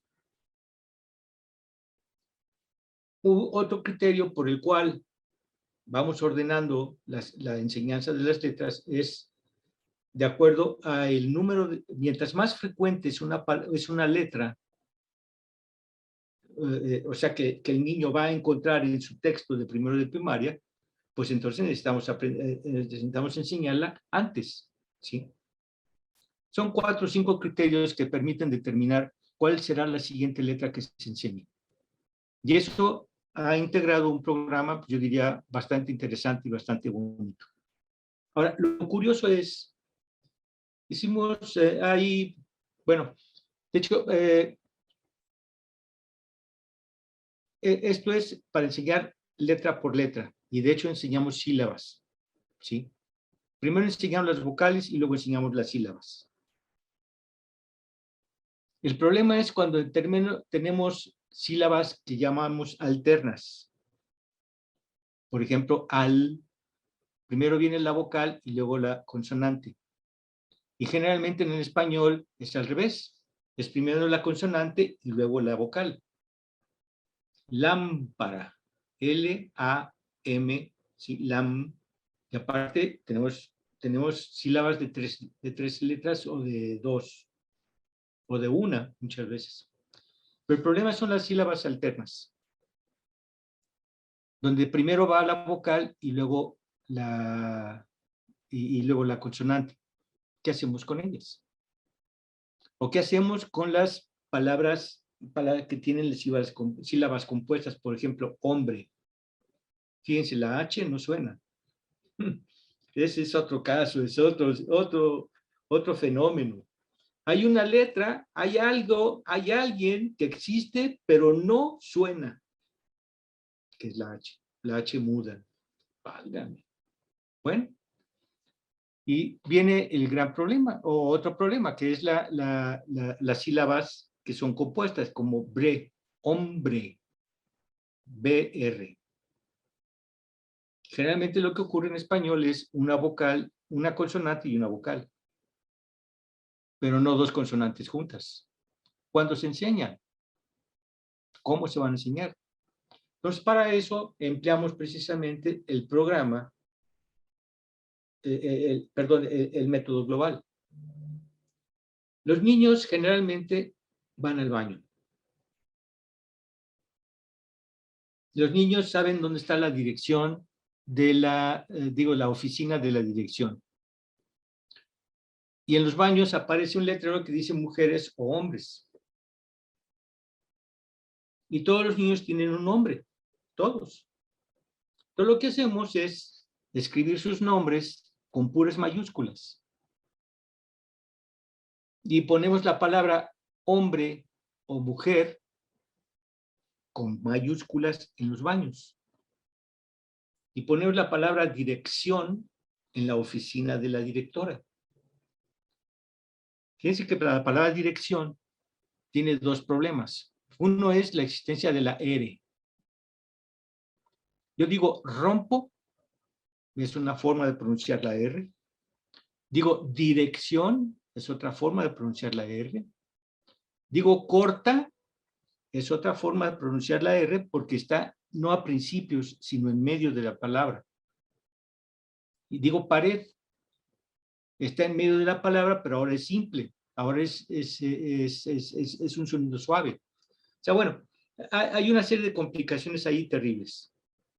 Pero el chiste es que los nombres de los niños, por ejemplo, todos aparecen con mayúsculas en sus sillas. Todos. Y todos aprenden a reconocer y a los 8 días ya saben cuál es su silla. Lo reconocen porque tiene algo distinto, ¿sí? Ven la dirección y saben que ahí dice dirección. Ven el baño de mujeres y saben que dice mujer. Fíjense, es M-U-J-E-R, R al final. Y es una sola, pero suena fuerte.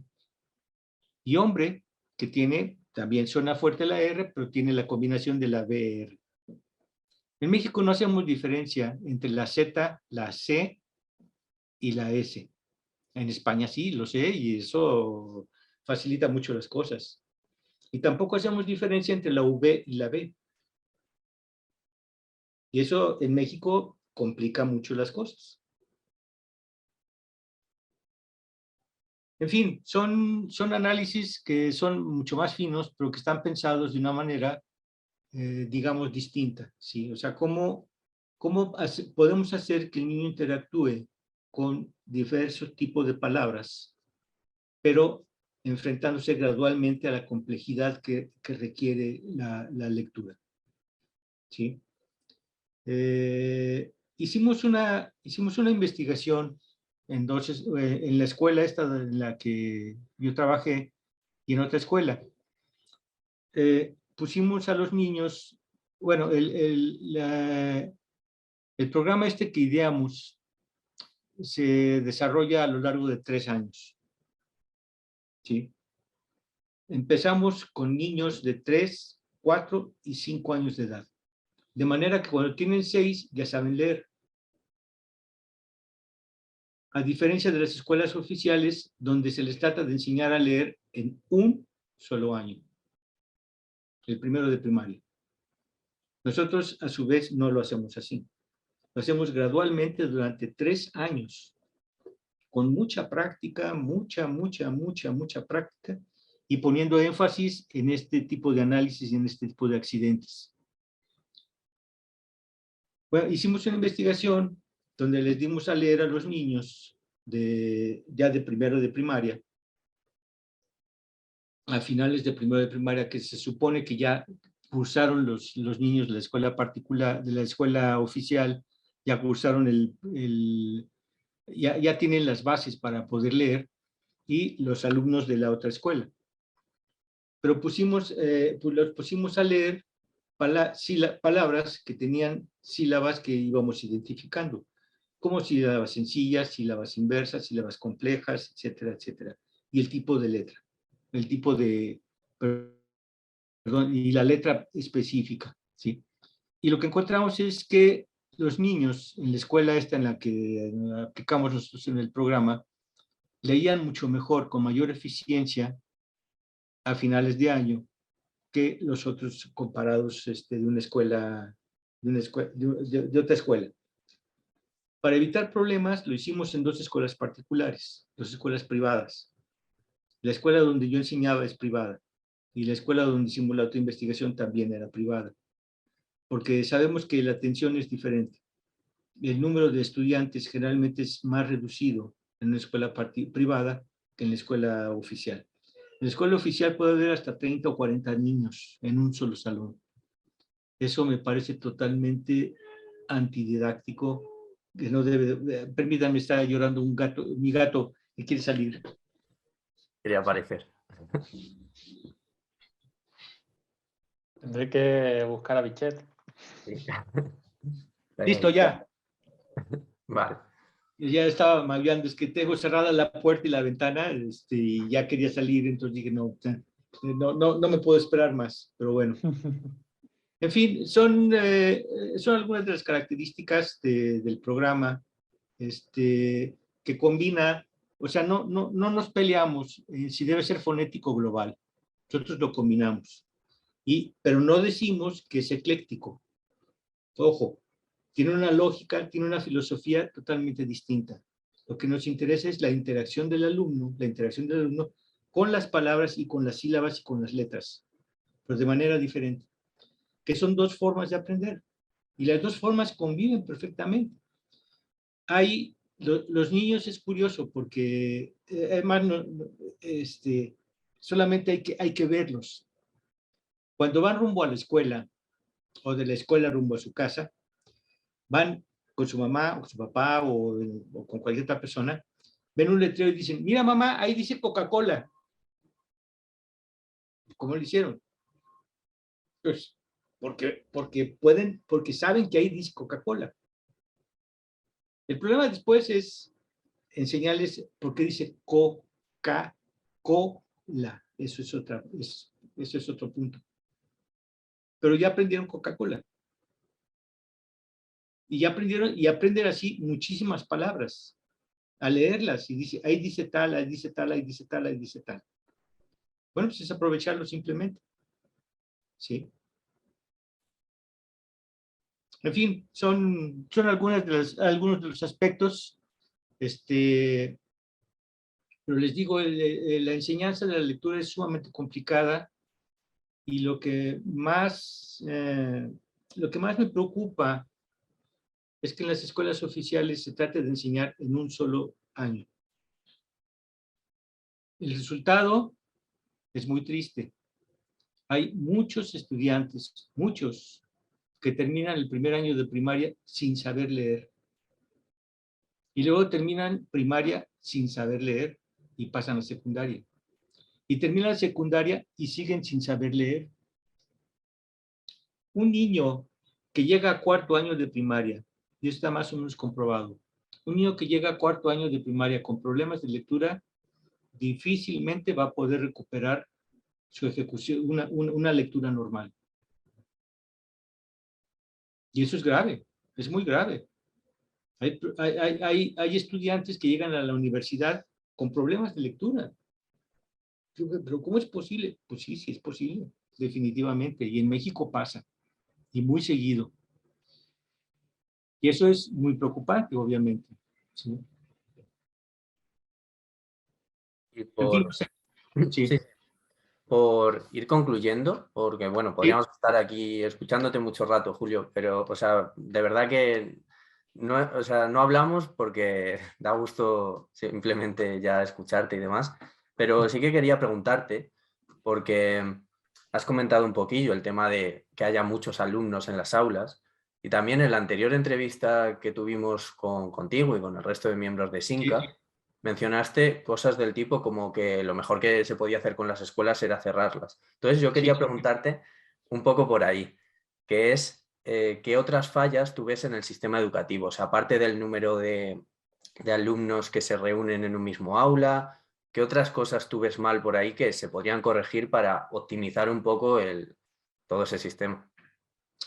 Mira, el problema de la educación, como yo lo veo, es que es un problema demasiado gordo, demasiado pesado.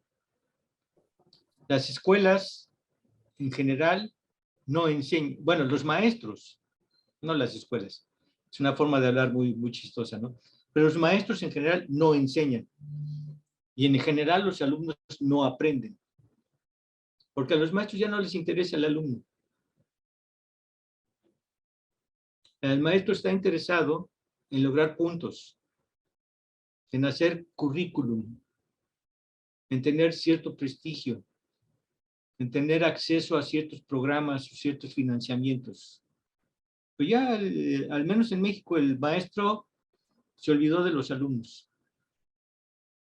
Y ese es un problema muy grave.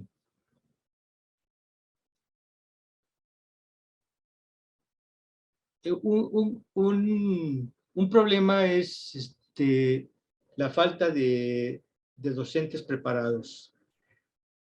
Una persona que termina una carrera y que tiene un amigo en la universidad, es relativamente sencillo entrar a dar clase. ¿Por qué? Pues porque tiene un amigo y termina una carrera. Pero vamos, ¿pero qué sabe de enseñar? Generalmente nada. Generalmente las personas, los profesores, aprenden a enseñar, si aprenden, eso hay que verlo, durante la marcha.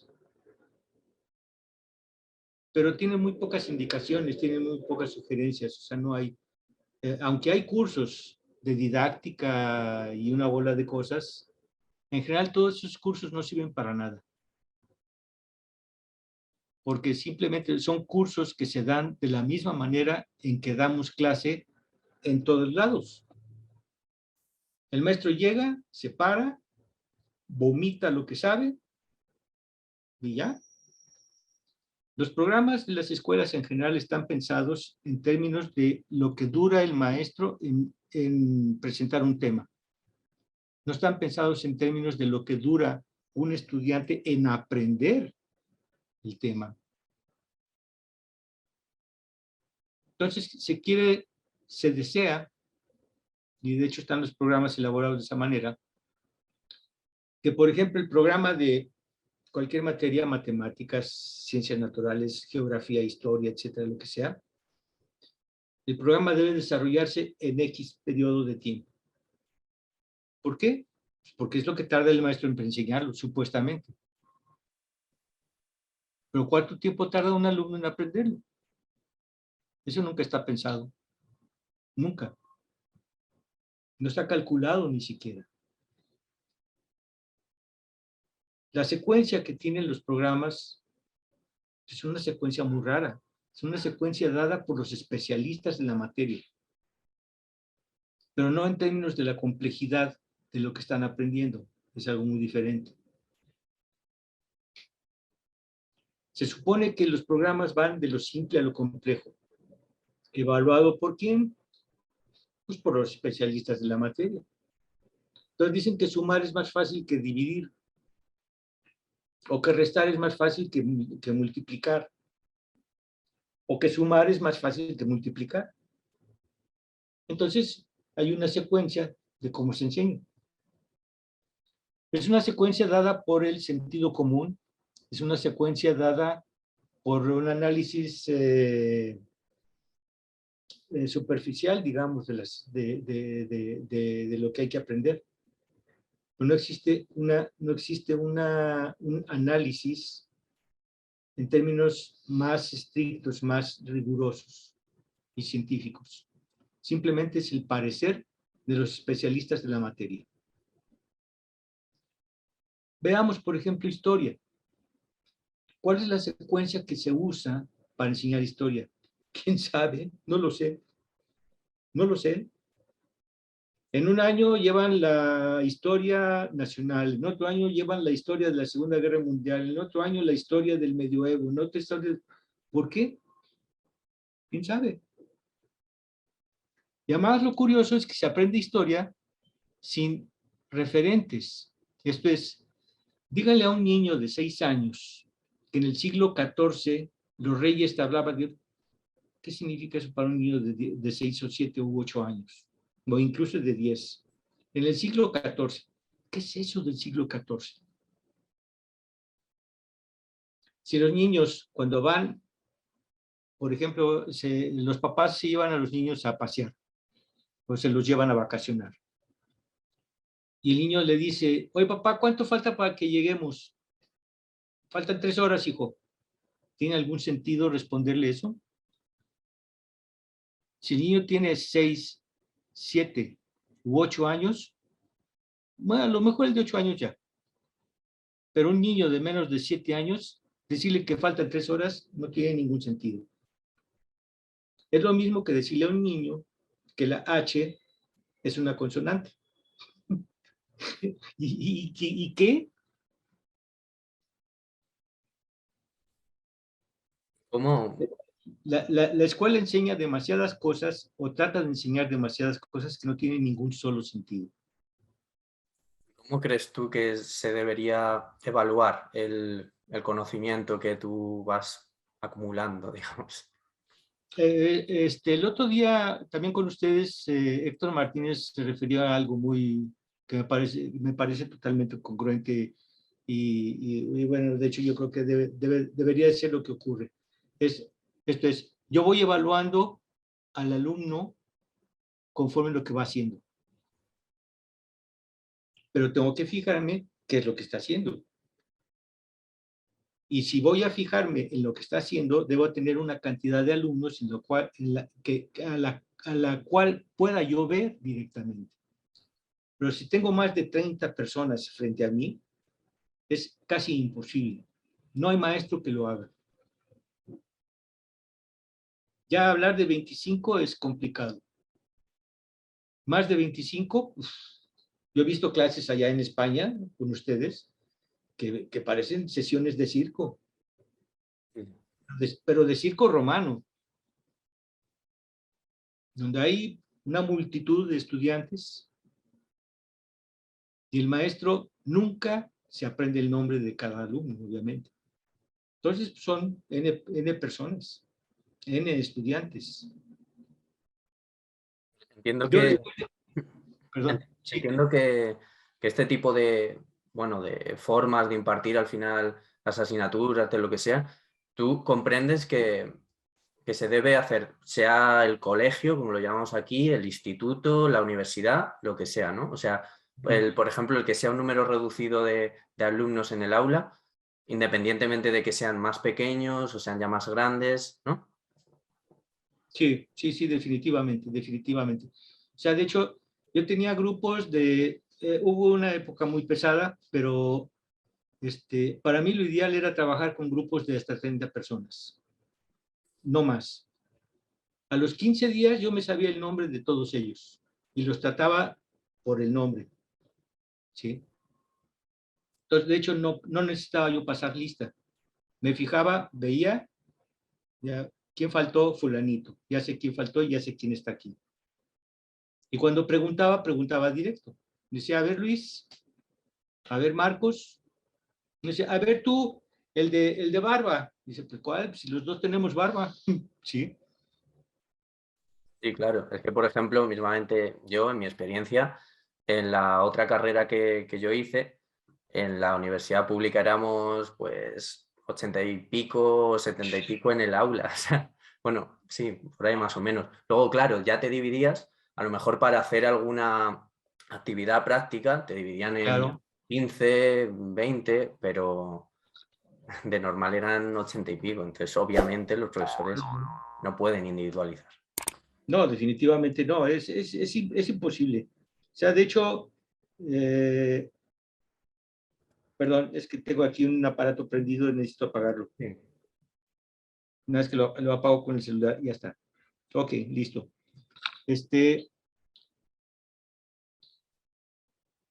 Yo creo que lo ideal, de hecho, un poco lo que ha demostrado esta pandemia es la crisis educativa. O más bien, bueno, es que tiene dos efectos. En el momento que se suspenden las clases, yo digo, qué bueno, que a los niños no tienen que aprender tantas tonterías. Pero, por el otro lado, el hecho de que las clases se impartan por medios computacionales, cibernéticos, etcétera, esa es otra desgracia. La interacción entre el alumno y el maestro es sumamente importante. Sumamente importante. Ahí tenemos lo que un día se me ocurrió decir, es la diferencia entre Piaget y Vygotsky. Piaget hacía experimentación y hablaba con su hijo, con uno solo. Y el hijo no interactuaba absolutamente con ni un otro compañero, con ni un otro amigo. En el caso de Vygotsky, era totalmente lo contrario. La única manera en que podía ocurrir el aprendizaje era en socialización, era en conjunto, con un grupo. Siempre hay grupos, siempre hay compañeros. El aprendizaje el aprendizaje no es colectivo, no puede ser colectivo, el aprendizaje es individual, pero el aprendizaje ocurre, ahí sí, colectivamente. Y en el caso de Piaget, pues a Piaget no le interesaba. Yo creo que la falta de compañeros, la falta de socialización, es un aspecto muy grave. Y también el otro, el exceso de la socialización. 80 y pico de compañeros, vamos, que se conoce a 10 de ellos probablemente, Sí. pero nada más. Yo no tengo relación con 79 personas. Y el maestro menos. A lo mejor el maestro interactúa solamente con 3 o 4. Los preguntones, los enfadosos o aquellos que le llaman la atención por otras causas. Si es hombre, porque son jóvenes y bonitas. Y si es mujer, porque a lo mejor son jóvenes y bonitos también. Pero yo creo que la educación, las instituciones en general, los maestros en las instituciones en general lo enseñan. Un alumno que aprende es casi, yo defino que es casi un error de la escuela. Es una deficiencia. Porque en general los alumnos no aprenden. En general los alumnos no estudian. En general los alumnos no ponen atención al profesor. En general los alumnos no les interesa. Yo cada vez veía con más tristeza en la universidad que los alumnos estaban más lejos y más distanciados de lo que era la lectura. Y mucho menos la escritura, ¿eh?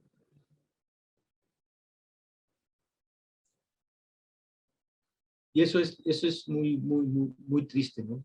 Ahora yo veo a los estudiantes atiborrados de fotocopias.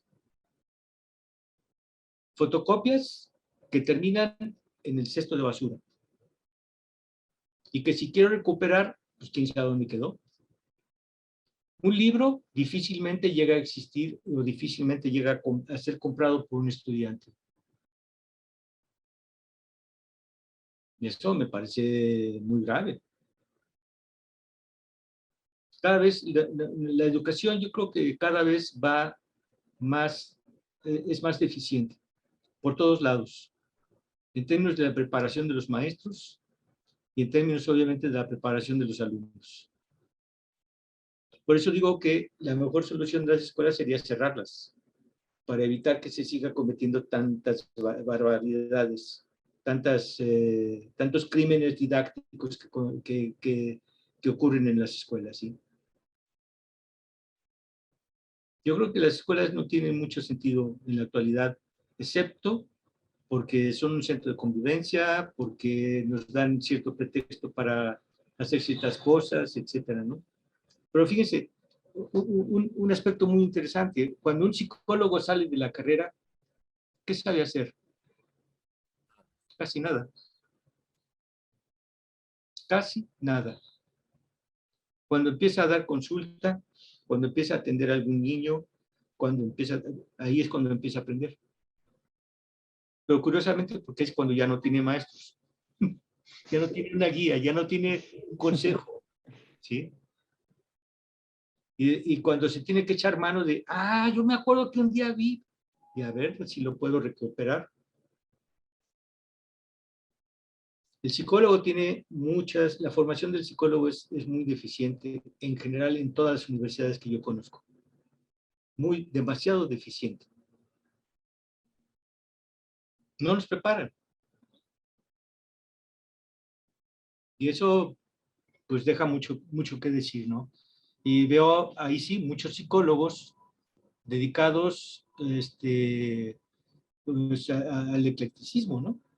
Como decía mi maestro querido, que me enganchó para irme al norte de la ciudad, al norte de la República, decía que el ecléctico era el tener los pies firmemente atados a una nube. No tiene nada. Nada absolutamente. Porque además es curioso. Los eclécticos dicen que toman lo mejor de todos los que conocen. O sea que leyeron todo. O sea que conocen todo. Y de eso tienen la capacidad, tienen el criterio de seleccionar lo que es lo mejor.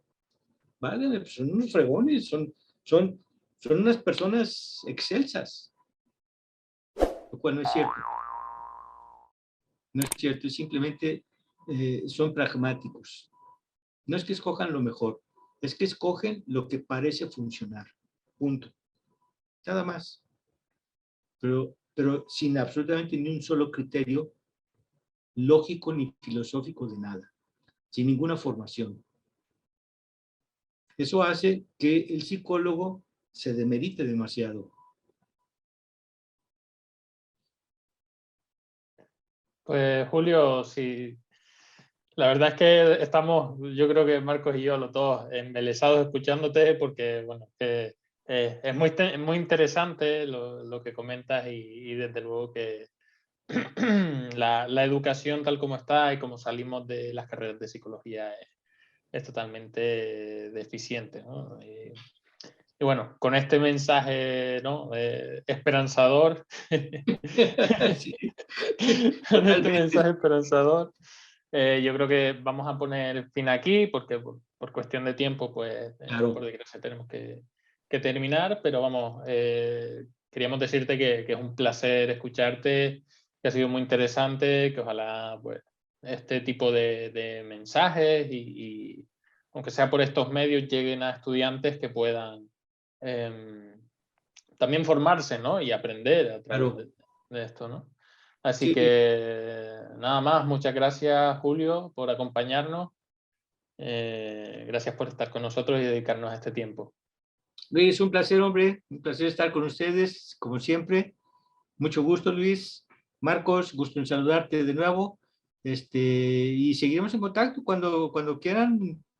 Aquí estaremos y seguimos en lo dicho, ¿vale? Te tomamos la palabra y te volveremos a contactar seguro. Un abrazo. Claro, vale. Bueno, Un abrazo. que estén muy bien. Adiós. Adiós.